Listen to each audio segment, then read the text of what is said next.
Alguns espíritos que usam indevidamente o nome de Exu procuram realizar trabalho de magia dirigida contra os encarnados. Na realidade, quem está agindo é um espírito atrasado.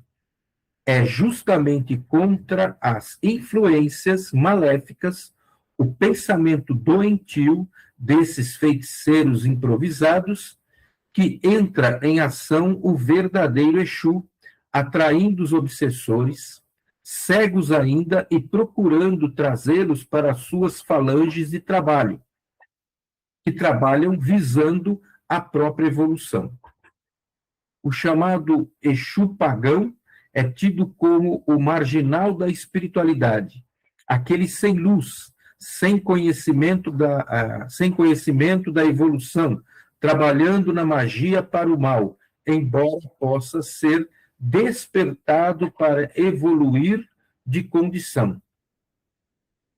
Já o Exu batizado é uma alma humana já sensibilizada pelo bem, evoluindo e trabalhando para o bem, dentro do reino da Quimbanda.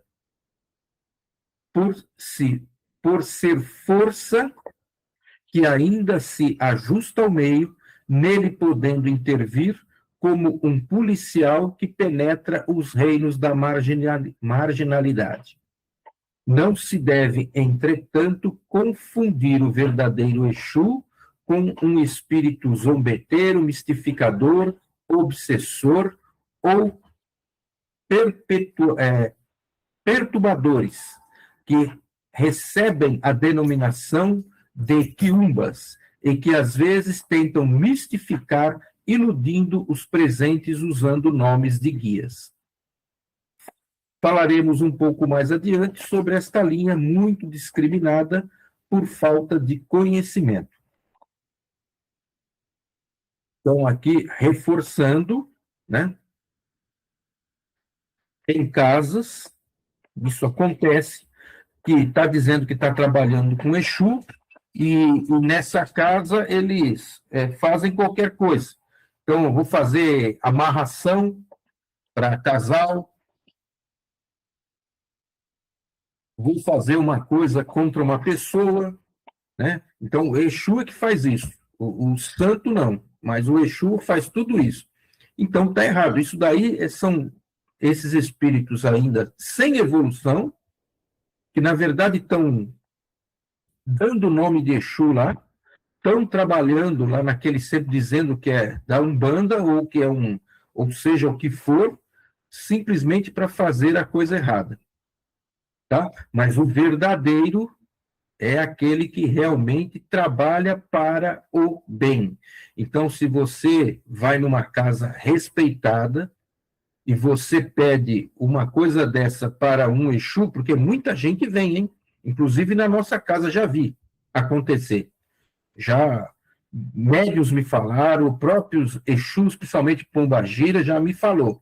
Porque a pessoa vem, adentra a casa e vai, não, eu quero ir conversar com o Exu ou com a Pombagira, vai lá e conversa, olha, eu quero fazer isso para derrubar não sei quem, eu quero fazer isso para ficar com aquela pessoa. Se é uma verdadeira Pombagira, um verdadeiro Exu, na hora ele fala para aquele assistido, olha, aqui nós não fazemos isso, vamos fazer o bem, vamos pensar na coisa correta.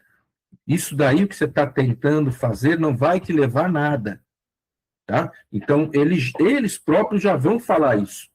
Não tem esse negócio só porque aí acaba vindo muitos de fora, né? Pessoas que ainda acham que Exu é para fazer trabalho de amarração, trabalho para coisar pessoas.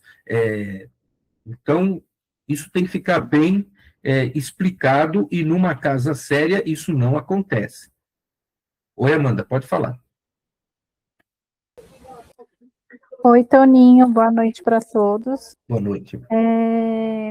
Na verdade, é um relato, né? Eu estava saindo de uma gira no centro, aí eu peguei um carro de aplicativo, onde o motorista perguntou para mim se eu fazia amarração. Aí eu peguei e falei aí eu ri, né? Aí eu falei para ele, eu não faço. Aí ele falou assim, mas a casa onde você trabalha faz? Aí eu falei, também não. Aí ele falou assim para mim, porque eu peguei uma mulher esses dias que ela me ofereceu e falou que faria isso por mim. Aí eu falei assim, mas por que você quer fazer isso? Né? Qual é o motivo? Né? Desculpa perguntar. Aí ele pegou e falou assim, porque eu era casado há 20 anos e a minha mulher quis se separar de mim. Aí eu ri de novo, eu falei, homem de Deus, para e pensa no que você está me falando. Ela teve o livre-arbítrio de escolher querer ficar com você ou não. Se ela não quer ficar com você, você precisa respeitar o tempo dela e vai viver a sua vida. E comecei a falar algumas coisas para ele, né? E aí quando ele me deixou na porta de casa, ele me agradeceu. Ele falou assim: "Nossa, você foi uma pessoa totalmente diferente daquilo que eu esperava ouvir", né? Então, as pessoas não só pensam sobre o Exu que vai fazer isso, não. Eles veem a gente que trabalha numa casa de umbanda que a gente pode fazer tudo a qualquer momento e o que for para fazer, né? Então, na verdade, esse relato não é somente só sobre os Exus, mas sim como a gente é visto, talvez, pelos outros na rua que não conhecem a religião. Exatamente. A discriminação está exatamente aí, né?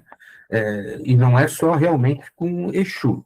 Qualquer um que fala que é umbandista já está taxado ali, principalmente daquele que não presta, que faz o mal para o outro, que faz um monte de bruxaria, feitiçaria, né? E não é bem assim, quer dizer, não é nada assim.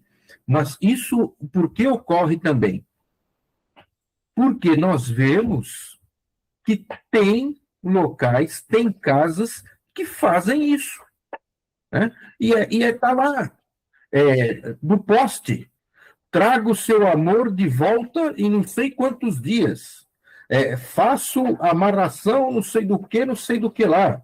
Jogo búzio, e faço isso e aquilo para acontecer. E aí? Quem é que eles estão colocando ali? Na verdade, isso é certo que estão generalizando, mas que toda casa de umbanda ou toda casa que trabalha de matriz africana faz aquele tipo de coisa, né? Então, é isso que acontece. E aí, quem não estuda, quem não tem conhecimento, quem ainda está em outra religião, às vezes, não quer saber e vai julgando todo mundo como sendo que faz aquilo lá, né? Se comporta daquele jeito. E não é bem assim. Mais alguma dúvida aqui, pessoal?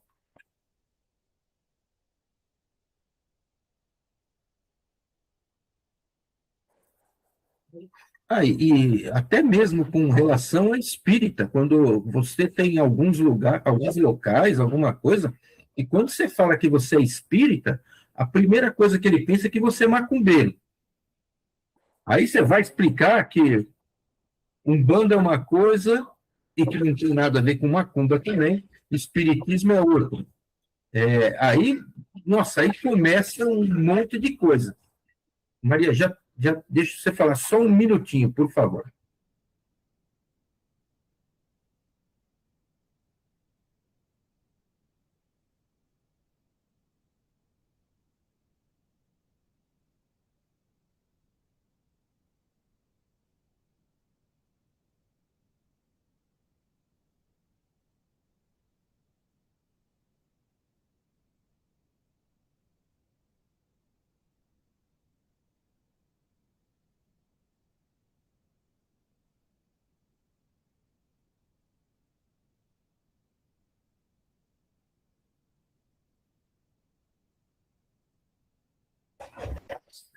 Desculpa, gente, esqueci de prender o animal, não é o animal, é o cachorro.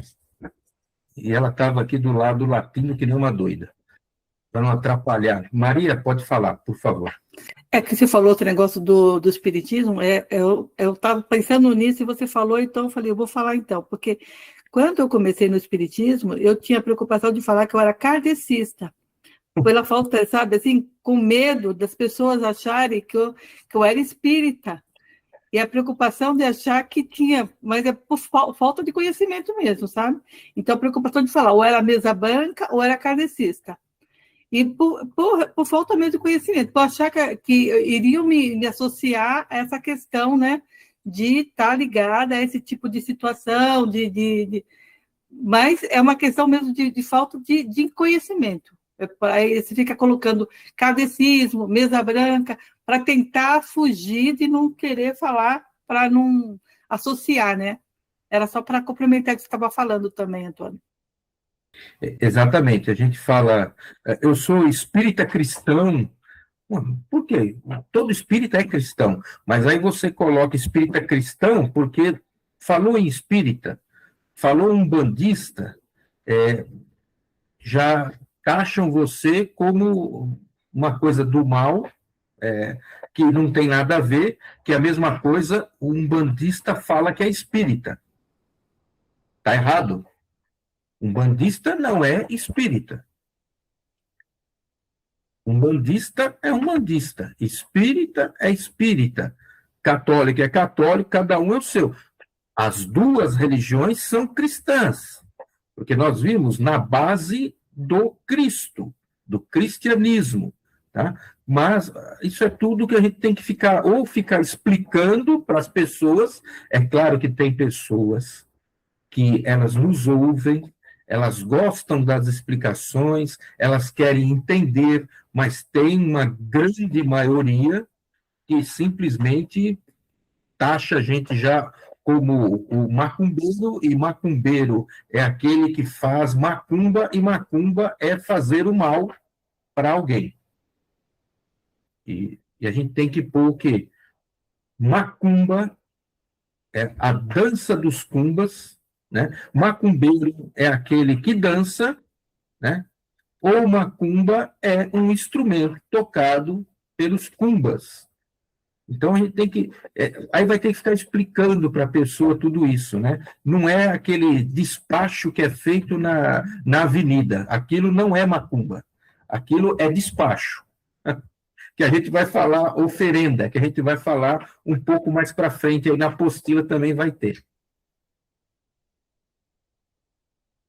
Mas a gente vai aprendendo, a pessoa vai aprendendo. Mas enquanto tiver pessoas que se acham conhecedoras e que têm conhecimento das coisas, porque vê vídeo na internet, porque busca conhecimento na internet, ou no TikTok, ou no Facebook, infelizmente nós vamos continuar tendo essas discriminações, discrepâncias de coisas aí que acontecem imensas.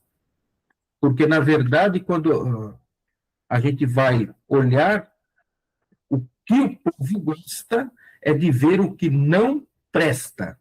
Porque se tiver coisa boa, correta, ele não olha.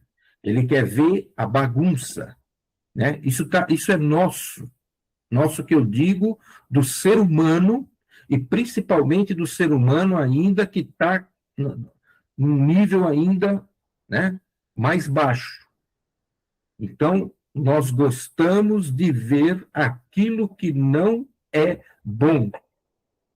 E exatamente esse é o nível que está hoje na internet, que está no Facebook, que está nas redes sociais, que está em todo lugar, né? A gente vê um ou dois vídeos, mais ou menos, e o resto é aquela tranqueirada, né?